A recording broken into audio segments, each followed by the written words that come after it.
프린트 52쪽, 문학 52쪽 할게요.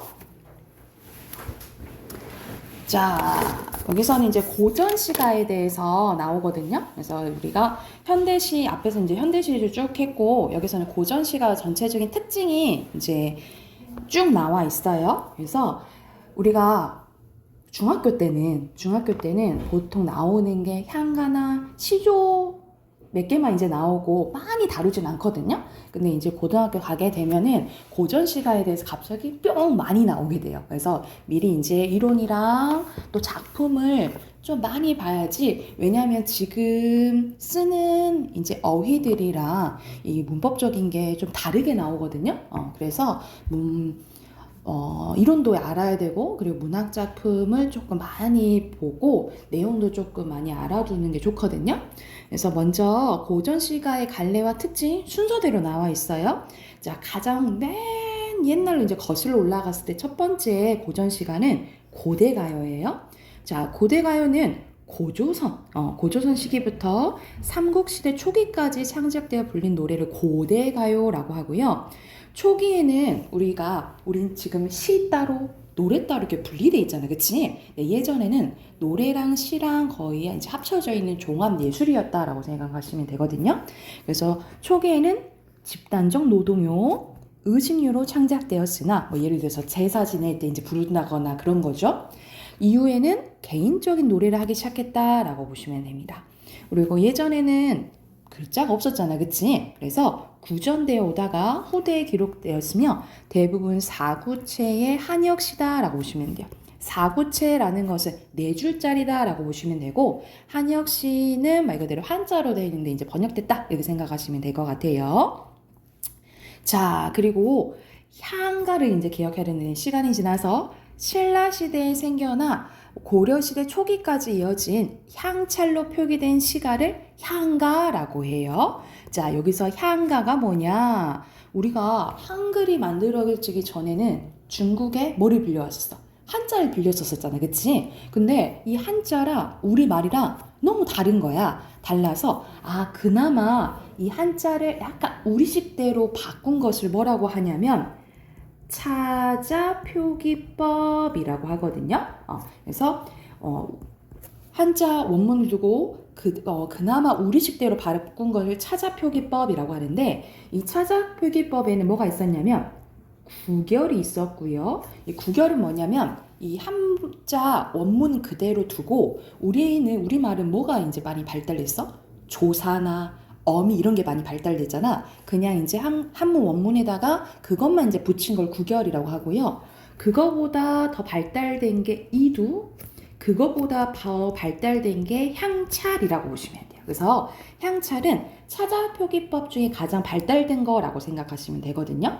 그래서 우리가 예를 들어서 이게 사람 인자잖아, 그치? 우리가 이걸 훈이라고 하고 이걸 음이라고 해요. 그래서 뭐 이걸 읽을 때 사람이라고 해석하면 훈차로 이제 된 거고, 만약 이걸 인이라고 읽는다 그러면 음을 음차라고 생각하시면 돼요. 그래서 이런 식으로 향찰은 이 음과 뜻을 빌려서 그나마 우리식대로 이제 바꾼 것을 향찰이라고 보시면 되고, 이 향찰로 지어진 시를 뭐라고 한다? 향가라고 한다라고 보시면 될 것 같아요. 자, 향가는 종류가 4구체 향가, 8구체 향가, 10구체 향가 이렇게 있거든요.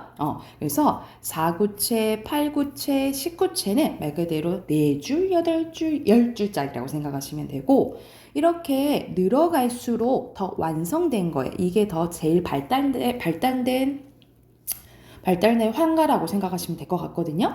그래서 자, 특징은 뭐냐면 어떻게 나눠지냐면 밑에 써놓자. 4줄, 4줄, 2줄 이렇게 나눠지거든요.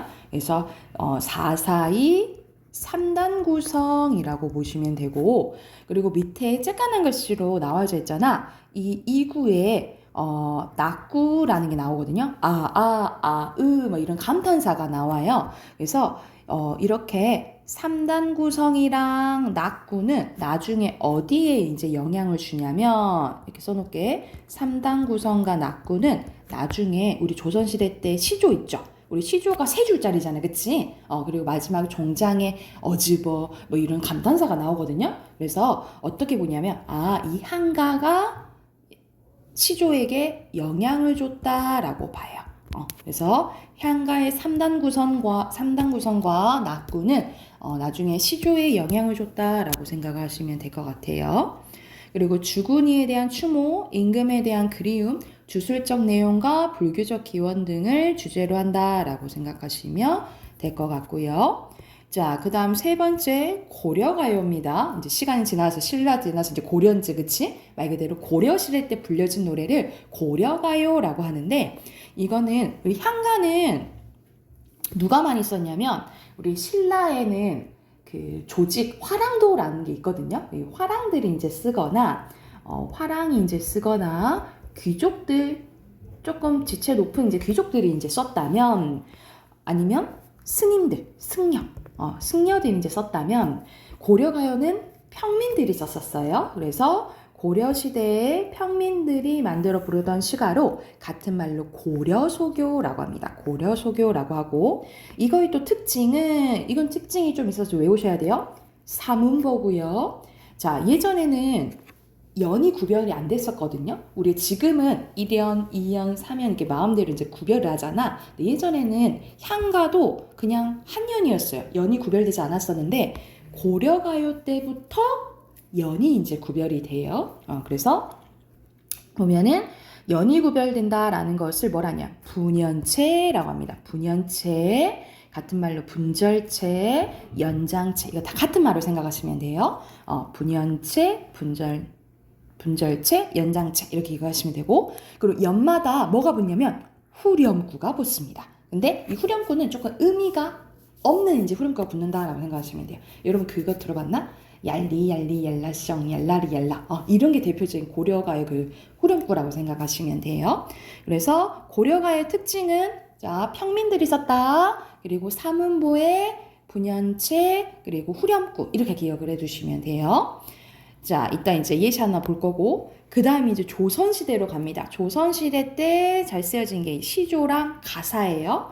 자, 시조는 우리 이제 흔히 알잖아요. 그치? 시조는 고려 말부터 창작되기 시작한 우리 고유의 정형시로, 정형식은 형식이 정해져 있다라고 생각하시면 되겠죠. 그래서 기본 형식은 뭐야? 3장 6구 45자 내외고, 자, 사음보에다가, 이거 빠졌네? 세 글자, 네 글자 반복되거나, 네 글자 반복되는데 이걸 3, 4조, 4, 4조 음수율이라고 해요. 3, 4조, 4, 4조 음수율이고 자, 기본 형식이 3장 6구 45자 내외라 했잖아요. 그쵸? 이 형식이 지켜져 있다. 그러면 평시조예요. 이 형식이 지켜졌다 하면 무슨 시조라고? 평시조라고 하고요. 그리고 이제 초기에는 이런 이제 조선 전기 때나 양반들이 평시조를 이렇게 많이 썼다라고 생각한다고 하면 우리가 이제 조선 초기 때 우리 세종대왕님이 한글을 만드셨잖아요. 그래서 이제 글자가 이제 반포가 되면서 이제 평민들이랑 아녀자들도 글자를 알게 돼요. 그러면서 이제 문학을 이제 향유하게 되거든요. 그러면 이제 여자들도 쓰게 되고 이제 일반 평민들이 쓰게 되니까 우리가 보통 백성들이 말이 많잖아요. 그쵸? 그래서 이 시조도 길어진다라고 생각하면 되거든요. 그래서 조선 후기 때 이제 평민들도 이제 쓰게 되는데 이 길어진 시조를 사설시조라고 해요. 어시조는 조금 한 구 정도 길어진 걸 어시조라고 하고 이 중장이 엄청 길어진다. 그러면 사설시조라고 한다라고 생각하시면 될 것 같아요. 그래서 자 시조의 종류에는 크게 평시조, 어시조, 사설시조라고 하고 이 세 줄짜리잖아. 우리 시조가. 그래서 이 세 줄짜리가 하나만 오면 단시조라고 하고요. 여러 개가 온다. 그럼 연시조라고 한다라고 생각하시면 될 것 같아요. 그래서 어떻게도 나뉘어진다? 단시조랑 연시조라 또 나뉘어진다라고 보시면 될 것 같아요.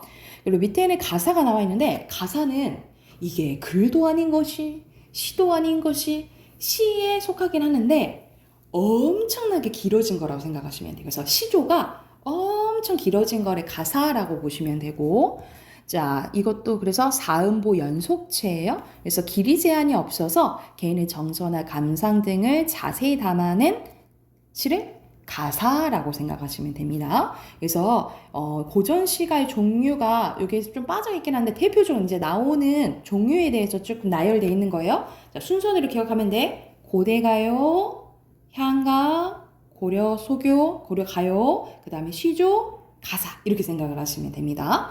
그러면 옆에 예시 한번 봐볼게요. 자, 예시 보면은 여기서는 구지가라는 게 이제 나와 있는데 이 구지가는 조금 네 줄짜리지, 그치? 이거는 사구체 고대가요입니다. 이제 고대가요고 여기서는 구가 거북이를 얘기를 해요.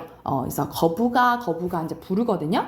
거부가 하면서 지금 부르는 거고 거북이한테 명령을 해요. 뭐를 줘라.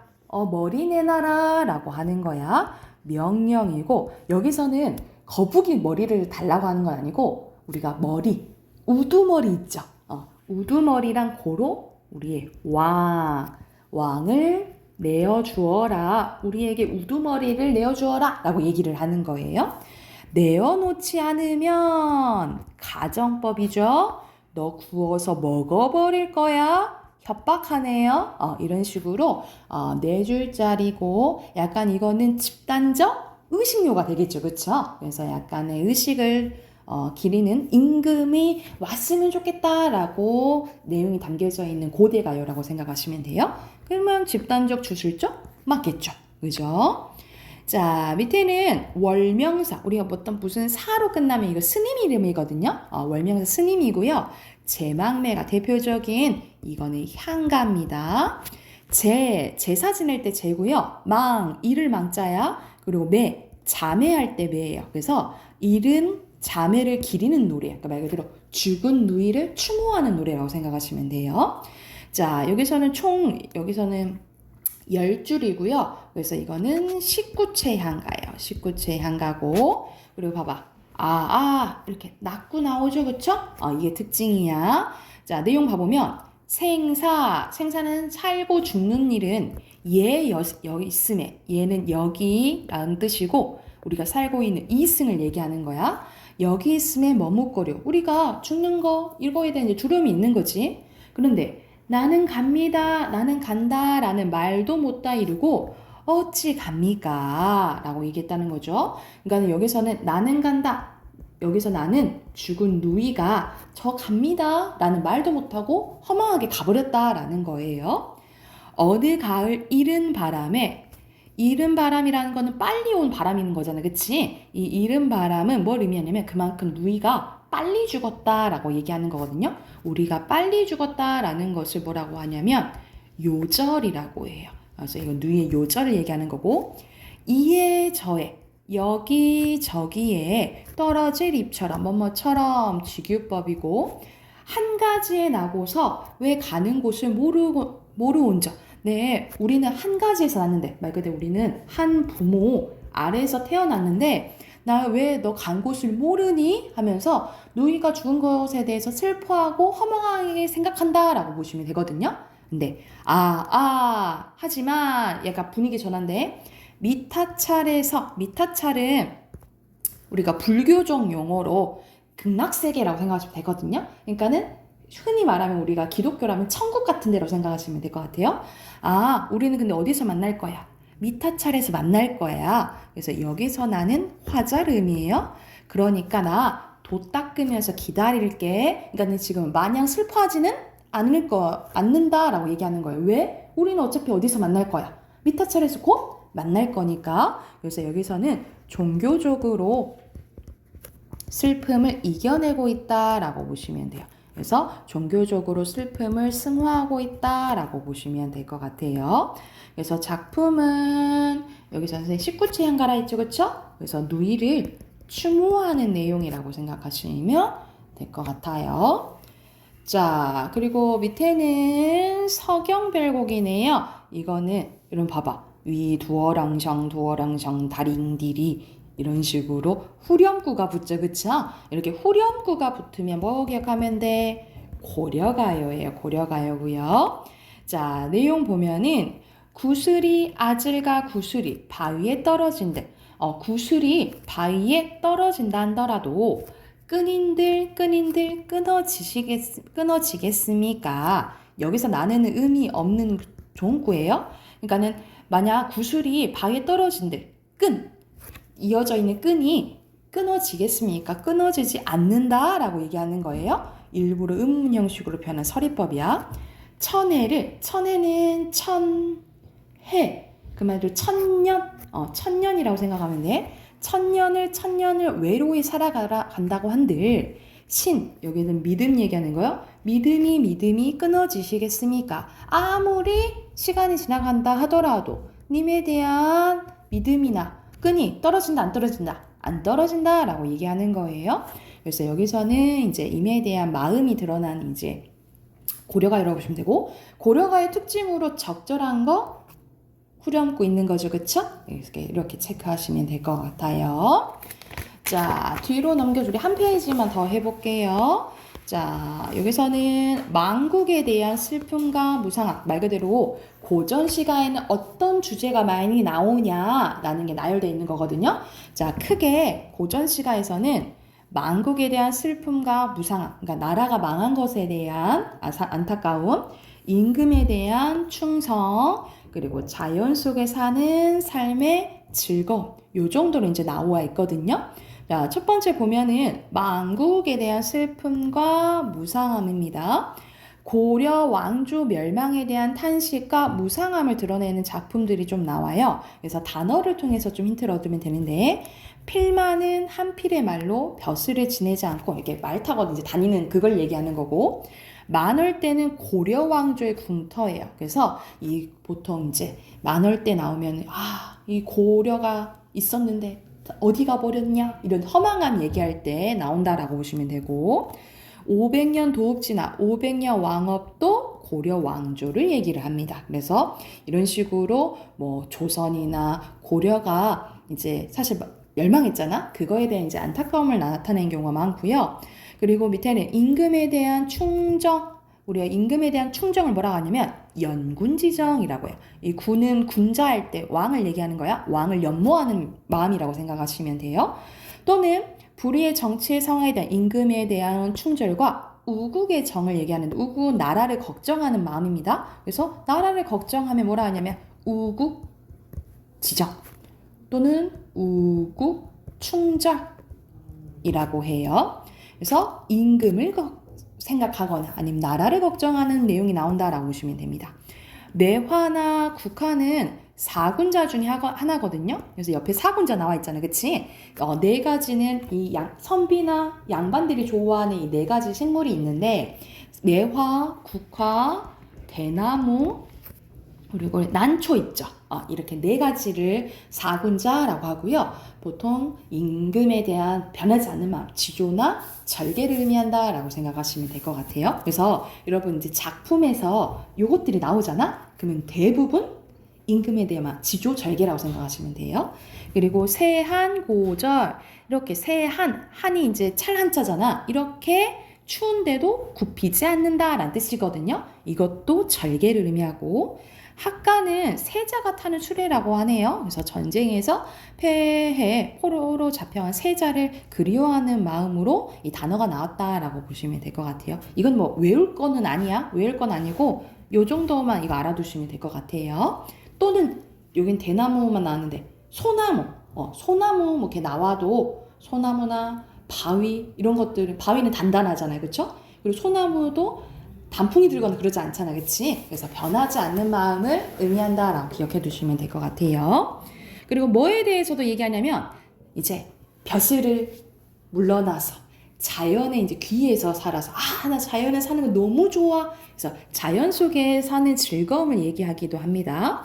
그래서 그거 관련된 사자성어는 안분지족 기억하시면 돼요. 안분, 분수에 맞게 사는 걸 만족한다 이런 뜻이에요. 또는 빈낙도 같이 기억하면 되는데, 빈자가 가난할 빈자예요. 그래서 가난하더라도 즐기면서 살겠다 이런 뜻이라고 보면 돼. 그래서 약간 자연에서 소박하게 사는 게 나온다. 그러면 안빈낙도 안분지족 이렇게 기억해 두시면 돼요. 그리고 밑에는 이제 시어 같은 게 나오네. 강산, 청산, 녹수, 풍월, 강호 이런 것들 자연이에요. 특히 뭐 강산이나 강호는 강과 산, 강호, 강강자에도 호수자거든요. 이거는 보통 다 자연을 의미해요. 그래서 근데 이것들은 자연의 일부분이잖아, 그치? 근데 일부분으로 전체를 나타내는 무슨 법이라 하냐면 대유법이라고 해요. 그래서 보통 강산이나 강호 나오면 대유법이라고 기억해 두시면 돼요. 부분으로 전체 나타난 거야. 그리고 홍지는 보통 부정적인 거예요. 홍지는 속세를 얘기합니다. 속세, 현식을 의미하는 거고, 무심은 욕심이 없는 거. 수간목, 초려삼가는 작은 집으로 소박하게 사는 삶을 얘기해요. 이렇게 소박하게 사는 삶 하면 뭐 기억하라고? 안분지족, 안빈낙덕 기억하시라고요.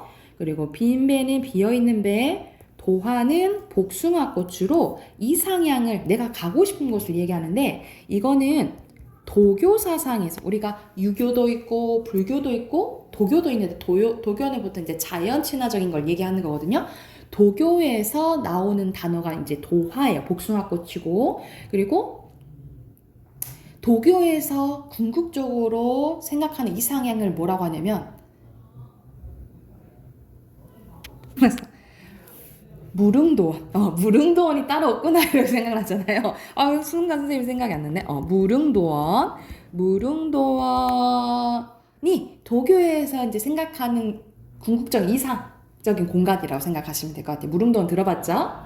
그리고 백구는 강아지가 아니고요. 백구는 흰 갈매기를 얘기해요. 그래서 막 그렇게 나온 경우가 있어요. 백구야 하고 이제 막 부르면서 이제 이야기하는 경우가 있는데 그때는 이제 자연과 하나가 돼서 이제 즐기는 내용이다라고 생각하시면 될 것 같아요.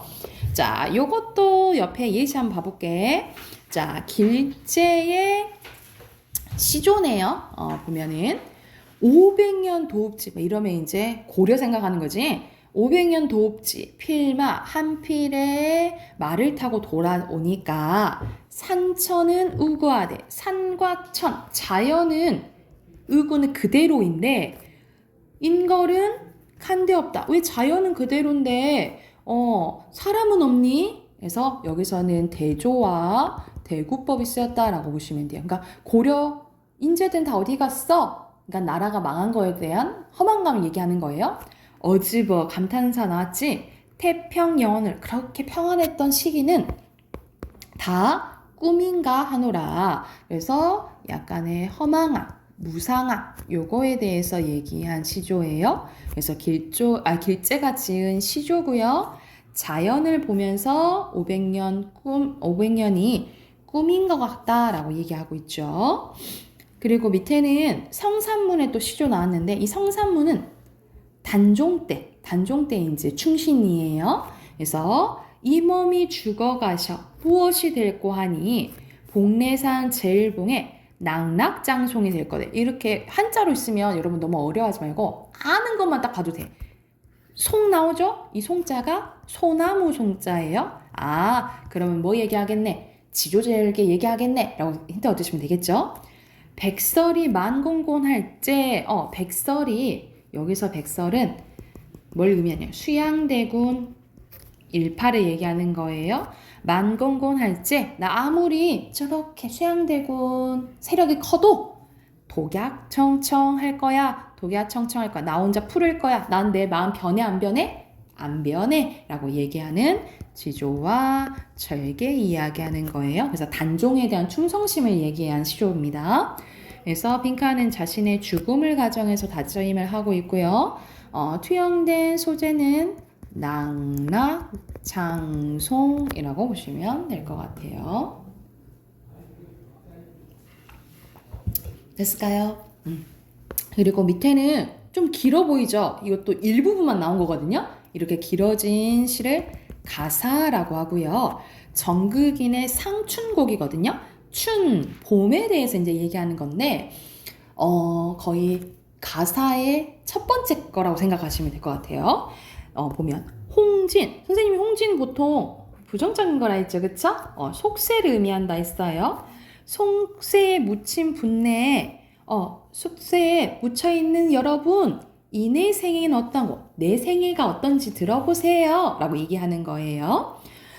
옛사람 풍류를 미칠까 못해질까. 옛사람들 풍류는 여러분 즐기는 걸 얘기를 해요. 그래서 옛사람들 풍류를 미칠까 못해질까. 나 미칠 정도로 나 잘 즐기고 있는데 천지간 남자 몸이 날만하니 하건만은 천지간 세상에 남자로 태어난 사람이 하건만 많지만 산림은 자연을 의미하겠죠? 산림에 묻혀 있어 지락을 마를 건가? 여기서는 지락 말 그대로 즐기는 것을 모를 건가? 나 남자로 태어나가지고 많지만 나 태어나가지고 이런 즐거움, 자연의 즐거움 엄청 즐기고 있어 라고 얘기를 하는 거예요. 수간목, 선생님 수간목 왼쪽에서 소박하게 사는 거라 했지 그치? 그러면 뭐 기억하면 된다고요? 안분지조, 안빈낙도 보시면 되고요. 벽계수, 물을 앞에 두고 송주, 소나무, 대나무, 울루리에 나 풍월 주인 됐다. 자연의 주인 됐다. 라고 얘기를 하는 거예요. 엊그제 겨울 지나서 봄이 돌아오니 도화행하. 아까 도화, 복숭아꽃이라 했죠. 그쵸? 이런 꽃들이 석양리에 피어있고 녹양방초, 푸릇푸릇하고 새우 중에 푸르도다. 눈이 왜 나와요? 비가 내리는데 그 안에서 푸르다라고 얘기를 하는 거예요. 그래서 여기서는 풍경을 묘사했네요. 그쵸? 그리고 여기서는 비슷한 문장 구조가 반복됐으니까 대구법이라고 보시면 되겠고요. 자, 칼로 말아냈나 붓으로 그려냈나. 그러니까 칼로 빚은 것처럼 붓으로 그려낸 것처럼 풍경이 너무 아름답다라고 얘기를 하는 거예요. 조화신공이 조물주가 사물마다 환사롭다. 조물주가 사물마다 너무 아름답게 만들어냈다라고 감탄하는 거예요. 수풀에 우는 새는 여기서는 새가 운다라고 표현했잖아. 근데 사실 춘기를 못 내겨워 소리마다 교태인데 사실 새가 이 봄 기운을 못 내겨워서 막 교태를 부린다라고 했지만 나도 그만큼 봄에 취해 있는 거예요. 그래서 얘는 나랑 감정이 똑같다라고 볼 수 있어요. 얘는 감정이입의 대상으로 볼게요. 무라일체는 자연과 내가 하나이니 흥이 다르소냐 안 다르다라고 얘기하는 거거든요. 서리법이네요. 그래서 여기서는 자연에서 엄청 즐기는 모습이 나와 있죠. 그쵸? 그래서 여기서는 이거 가사라 했죠? 그리고 즐기고 있고요. O 표시하시면 됩니다. 됐을까요? 우선은 문학은 여기까지 하고요. 비문학 프린트 꺼낼게요. 비문학 54쪽이에요.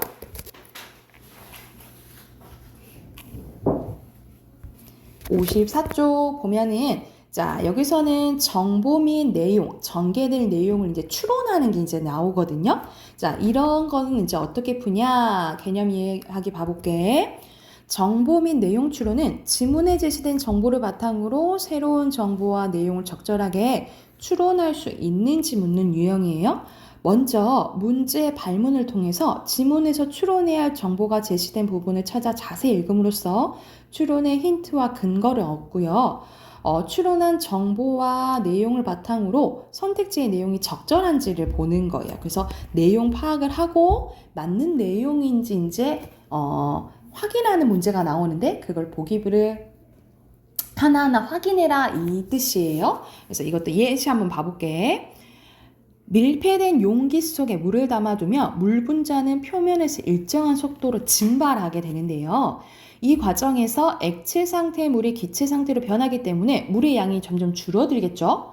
그렇지만 일정 시간이 지나면 물의 양은 더 이상 줄어들지 않습니다. 그 이유는 물에서 증발하는 분자 수와 물로 돌아오는 분자 수가 같아지기 때문이래요. 기체 상태의 분자들의 액체로 돌아오는 과정을 응축이라고 하는데 밀폐된 용기 속에 증발된 기체 분자 수가 많아질수록 응축 속도가 빨라져 결국 증발 속도가 같아지는 거예요. 이 증발 속도와 응축 속도가 같은 때를 평형 상태라고 하는데 이때부터 물의 양은 더 이상 줄어들지 않습니다. 평형 상태에서 증기가 나타낸 압력을 액체에 뭐라 한다? 증기압이라고 한대요. 그래서 이제 좀 예시가 나오는데 라면 스프를 넣은 물은 일종의 용액인데 용액의 증기압은 용액의 농도와 온도, 용매의 종류에 따라 변합니다.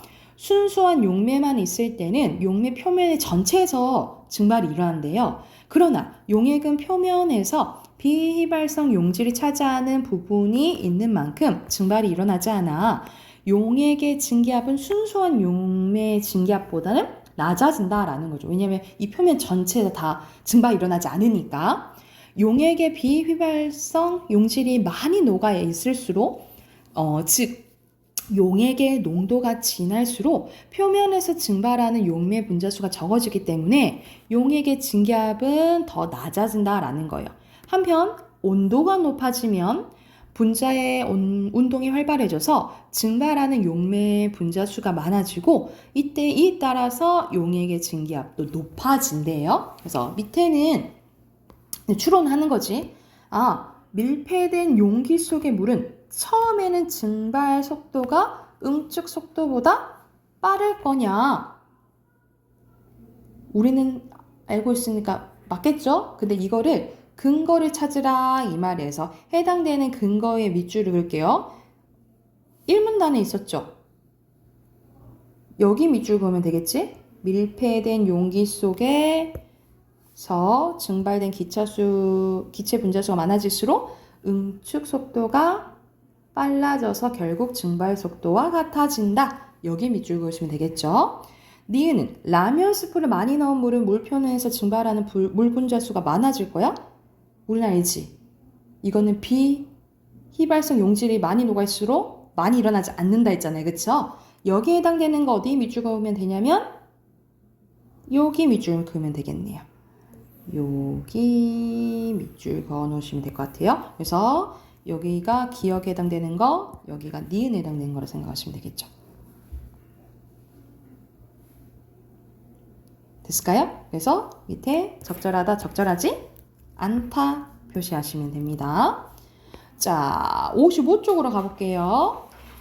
자, 전개될 내용 추론하는 게 이제 나옵니다.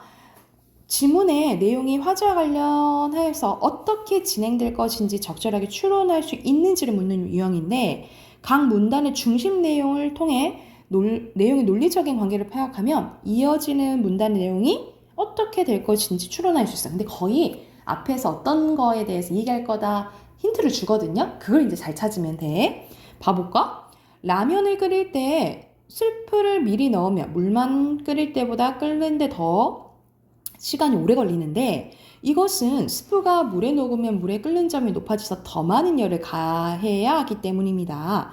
그렇다면 스프를 넣는 물의 끓는 점이 순수한 물의 끓는 점보다 높은 이유는 무엇일까? 그러면 다음에 이어질 내용이 뭐겠어? 스프를 넣는 물의 끓는 점이 순수한 물의 끓는 점보다 높은? 이유에 대해서 얘기해 주겠지, 그치? 요거 표시하시면 되겠죠? 여기 표시하시면 되고. 자, 또 밑에도 예시해 봐볼게. 이건 앞에서 1문단 아까 우리가 봤던 거, 그치? 그리고 라면 스프를 넣은 물은 일종의 용액인데 용액의 증기압은 용액의 농도와 온도와 용매의 종류에 따라 변한다고 했잖아요. 그치? 자, 그러면 이어질 거는 용액의 증기압이 농도와 온도와 용매의 종류에 따라서 어떻게 변할 건지에 대한 이유가 나오겠잖아요. 그쵸? 과정이.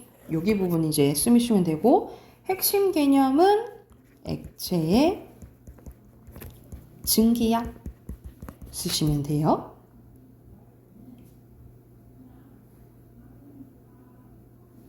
됐을까요? 이 뒤로 넘기면 여기 해당되는 그 예시 문제들이 좀 나오거든요. 56쪽부터 문제 쭉 풀어볼게요. 59쪽까지 문제 풀고 답 확인해 볼게요.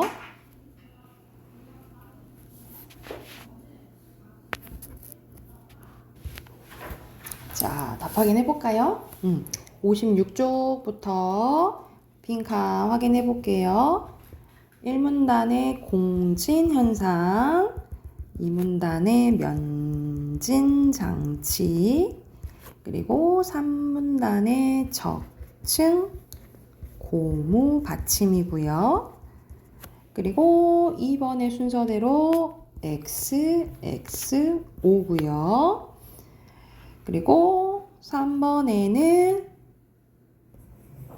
지진파의 진동을 감쇄시키는 능력이 다른 거에 비해 떨어진다 했잖아. 그치? 그러니까는 장치에 이거는 진동 감쇄력이 뭐 높다. 뭐 이렇게 쓰시면 되겠죠. 장치의 진동 감쇄력이 높다. 57조 이어질 내용 추론하는 거예요. 법률의 규정과 계약의 내용이 어긋날 때 발생하는 문제에 대해서 이어질 것이다. 이렇게 쓰시면 되겠죠. 그쵸? 그리고 5번에 언어, 그림 이론, 가족, 유사성. 그리고 6번에 철학적 사유. 그리고 밑에는 여기 쓰면 되겠죠. 한 낱말의 의미는 그것의 사용에 있다. 여기 쓰시면 돼요. 자, 뒤로 넘겨 우리 아까 전에 했던 증발에 대해서 나오잖아요. 그쵸? 여기서 적절하지 않은 것은 1번이죠. 여기서는 느려지는 것이 아니라 빨라지겠지. 그치? 그리고 2번에 적절하지 않은 것은 B가 많으면 증발이 더 안 일어나잖아요. 그치? 높아진 거 아니죠? 3번이고요. 그리고 3번은 같아질 수는 없겠지. 그리고 가가 더 높아야겠죠. 그쵸? 이거는 4, 5번은 절대 될 수가 없겠죠. 그쵸? 그리고 온도도 그러니까 1번이 되겠네. 그치? 거의 비례로 돼야 되니까. 그죠? 됐을까요? 우선 여기까지 하고